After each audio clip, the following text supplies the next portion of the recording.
বন্ধুরা, ফেং শুই বাস্তুশাস্ত্র একটি প্রাচীন চীনা দর্শন যা বস্তু ও স্থান স্থাপনের মাধ্যমে ইতিবাচক শক্তি বা চি সৃষ্টি করতে সাহায্য করে।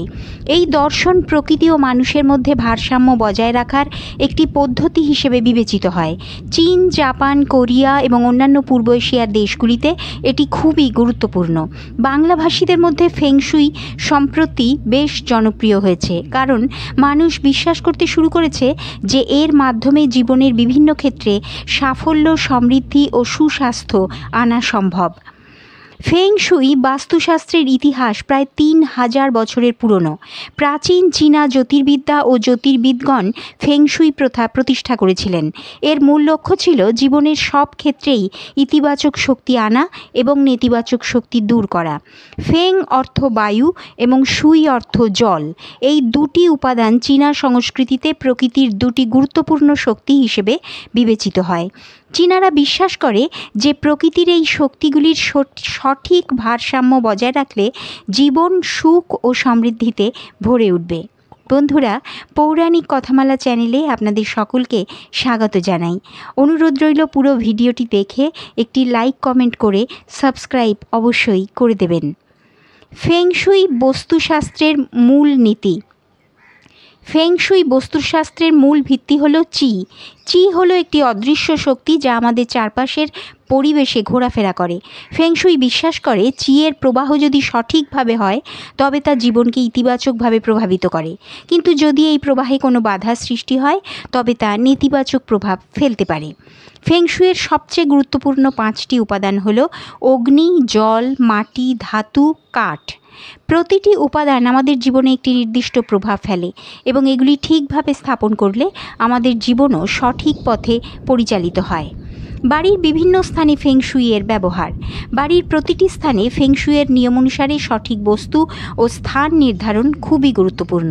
নিচে বাড়ির বিভিন্ন স্থান এবং সেখানে ফেং শুইয়ের প্রভাবের কথা আলোচনা করা হলো। প্রবেশদ্বার। বাড়ির প্রধান দরজা হলো চি, প্রবেশের মুখ। ফেং শুইয়ের মতে প্রবেশদ্বার সবসময় পরিষ্কার ও খোলা রাখা উচিত, যাতে ইতিবাচক শক্তি সহজেই প্রবেশ করতে পারে। দরজার সামনে ময়লা বা অতিরিক্ত কোনো বস্তু না রাখার পরামর্শ দেওয়া হয়। Drawing room. বসার ঘর এমনভাবে সাজানো উচিত যাতে সকল সদস্য মুখোমুখি বসতে পারেন। এটি পরিবারের মধ্যে বন্ধুত্ব ও একতা বৃদ্ধি করে। আয়না এমনভাবে রাখা উচিত যাতে তাতে দরজা প্রতিফলিত না হয়। আয়না ইতিবাচক শক্তি দ্বিগুণ করতে পারে যদি তা সঠিকভাবে স্থাপন করা হয়। রান্নাঘর। রান্নাঘর বাড়ির স্বাস্থ্য ও সমৃদ্ধির প্রতীক। ফেং শুইয়ের মতে রান্নাঘরে সবসময় পরিচ্ছন্নতা বজায় রাখা উচিত। চুলা ও জলাশয় পাশাপাশি রাখা উচিত নয়, কারণ অগ্নি ও জল একে অপরের বিরুদ্ধে কাজ করে। শয়নকক্ষ। শয়নকক্ষ হলো বিশ্রাম ও পুনরুজ্জীবনের স্থান। এই স্থানে শান্তি ও ইতিবাচক শক্তির প্রয়োজন। বিছানাটি এমনভাবে রাখা উচিত যাতে আপনি ঘুমানোর সময় দরজার সামনে না থাকেন। শয়নকক্ষে ইলেকট্রনিক যন্ত্রপাতি রাখার পরামর্শ দেওয়া হয় না, কারণ এগুলি নেতিবাচক শক্তি ছড়াতে পারে। বাথরুম। ফেং শুই মতে বাথরুম নেতিবাচক শক্তি সঞ্চার করতে পারে, তাই এটি সবসময় পরিষ্কার রাখতে হবে। দরজা বন্ধ রাখা উচিত এবং আয়না এমনভাবে রাখা উচিত যাতে সেটি সরাসরি দরজায় প্রতিফলিত না করে। ফেং শুই ও রঙের ব্যবহার। ফেং শুইয়ে রঙের বিশেষ গুরুত্ব রয়েছে। প্রতিটি রং আলাদা আলাদা উপাদান ও শক্তির প্রতিনিধিত্ব করে। রঙগুলি আমাদের মনের উপর গভীর প্রভাব ফেলে, তাই বাড়ির প্রতিটি কক্ষে সঠিক রং নির্বাচন অত্যন্ত গুরুত্বপূর্ণ। নিচে কয়েকটি রঙের ব্যবহারের কথা বলা হলো। লাল। লাল রং অগ্নির প্রতীক। এটি শক্তি, উদ্যম এবং আবেগের প্রতীক।